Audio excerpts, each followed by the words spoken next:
sure.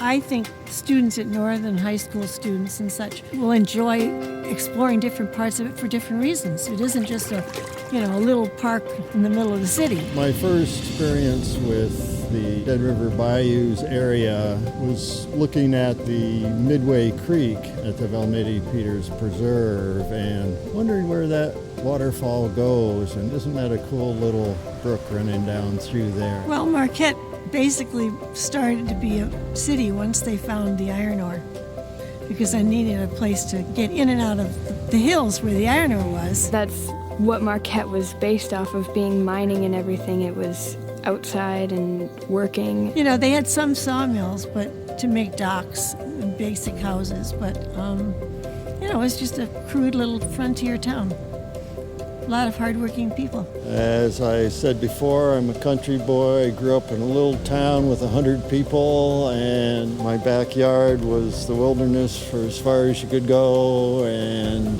what could be better? The forestry that we want to do here is partly for generating income to support the property, but it's, I'd say, equally for educational purposes. We intend to have various demonstrations of different techniques, some conventional timber management, and then we really can show the silvicultural techniques for managing a sugar bush. And we're especially interested in uses that can turn into food. Oak is very good for shiitake mushrooms. The aspen is good for oyster mushrooms. Oh. Well, I like the UP. I love the UP, actually. I go to school at Northern Michigan University in Marquette, Michigan. I spend pretty much the entire year there, including the summers. It's perfect for training. Yes. Why? Why do you do it? Why? Well, because of this.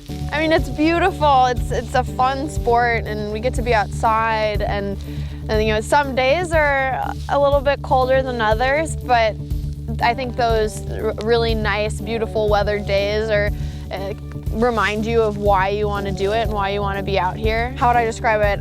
It's beautiful, it's remote, but it allows for a healthy way to get outside and see new parts of the area and, just be out there with your friends.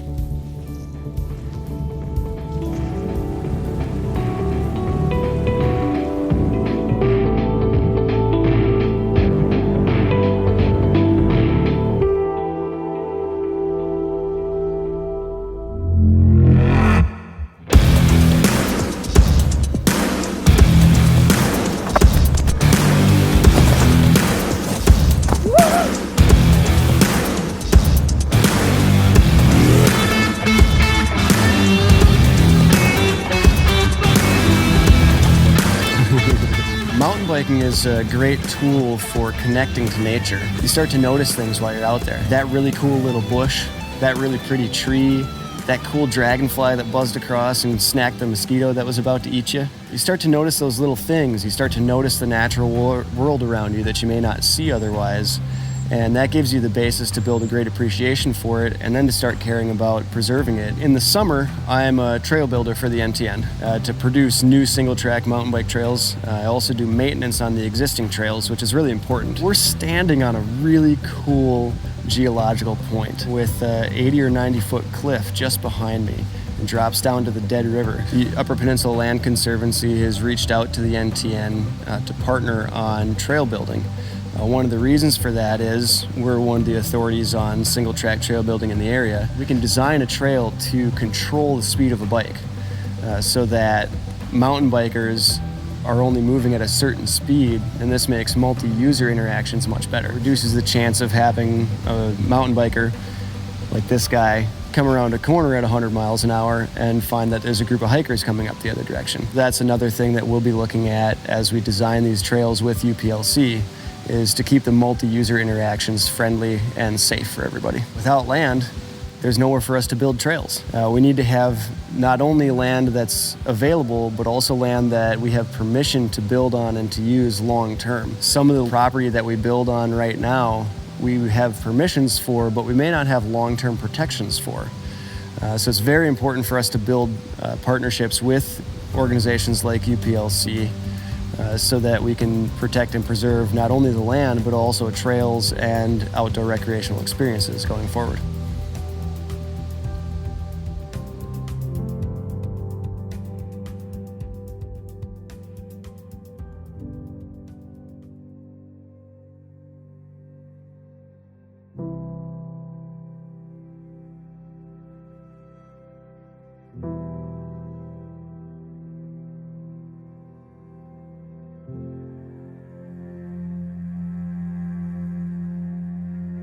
As a 14-year-old in this world, I honestly value our environment the most and just being outside, and I really value the space to do so and the people around me who make it possible for me to explore and kind of get at that want and craving to get outside and do new things. So I think a project like this is truly going to help, because before we know it, the world's all going to be changing, and if we go without places like this, our world won't be as grand as some would think it is. Marquette is a small town, but it's very close-knit. You know everybody, and everybody wants to get outside and be a part of the community. I was on the Chocolate River in Marquette, Michigan, and I was just kind of kayaking down, and a blue heron landed right next to me.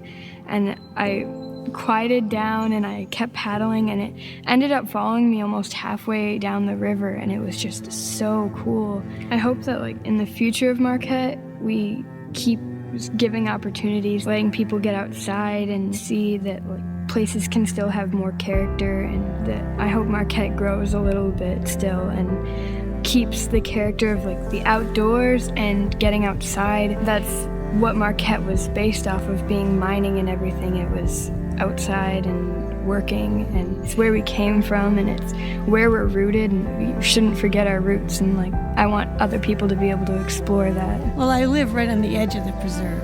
The family home was there. And we're walking, and he said, let's see if we can find where there's a nice cedar. And so we started into the bush, and then all of a sudden he's going, quick, Kathy, come. There's a mama bear chasing the cub up the tree. And I said, Jeff, we're getting out of here. He was up the tree looking at me, and I went, oh, I'm sorry, I'm in your land. I turned around and slowly walked out of there. Well, not every forest is meant to be clear-cut. That's the difference. And that was one of the reasons the family decided, yes, it was time to donate that land, because it was so close to town, and it had good trails, and it had been managed properly. Because we never did any clear cuttings. It wasn't that kind of a forest. Well, I think there are a lot more people who come here, tourist stuff. We get a lot of tourists coming. We've got beautiful beaches. We've got nice, clean woods, things to do, bicycle trails, hiking trails, all that thing. So those involve going out into the environment. So it's even more important to keep the environment around the city in good shape.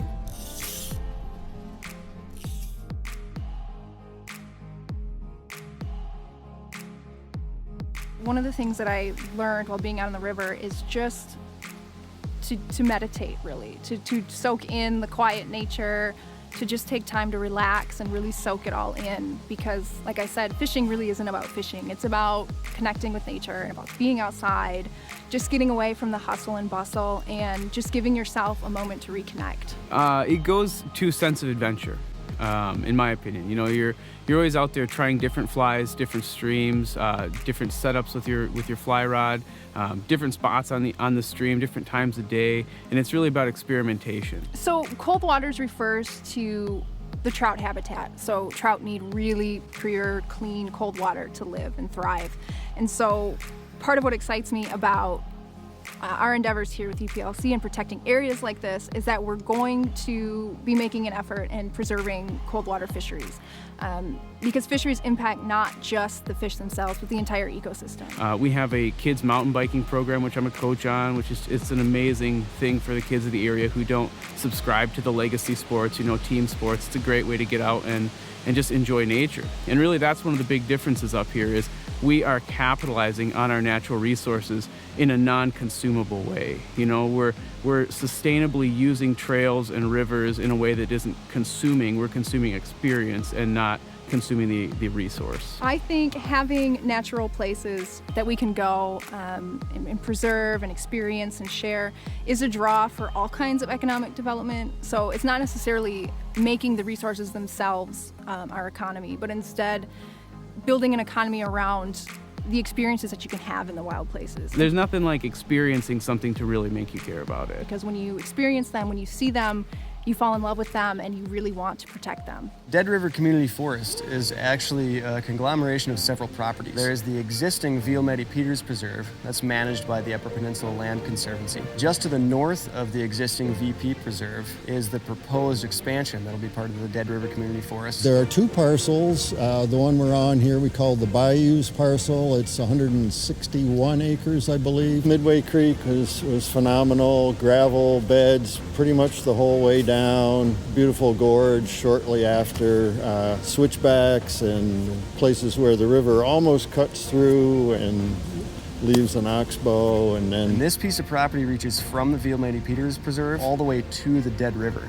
It includes some really cool bayous and some very interesting curves in the river. Great fishing, great kayaking and canoeing. Then there is what we call the Bridges parcel, where the two 510 bridges are, the old one and the new one. Bridges parcel already is used for some recreation. People like to fish there, and the terrain around that bridge is also very, very picturesque. So that's a dramatic spot, very dramatic. And if you don't know it's there, you just don't even think about it.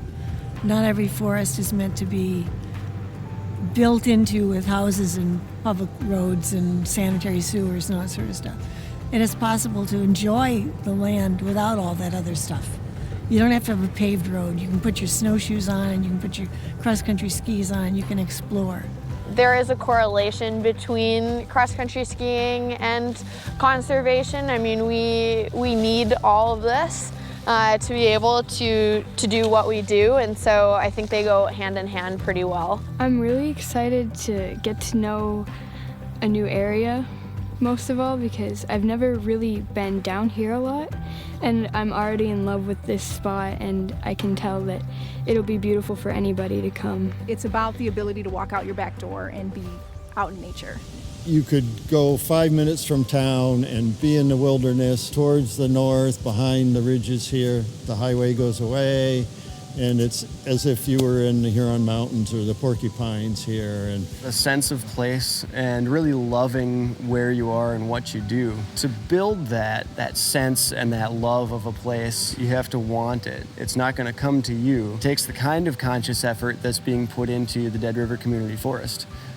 Multiple organizations, many landowners, many local people, and people who have moved away from the area all working together and putting a lot of hard work and effort in to build just one small corner of what might develop your sense of place or your love of this place. I look forward to hearing many stories about what experiences in nature people have through the Dead River Community Forest. I think living in Michigan, for one thing, and living in small towns and getting the opportunity to be outside and be in nature has just increased my appreciation for these natural places and has instilled in me a desire to do what I can, however big or small, to keep these places wild for us now, but for future generations to come.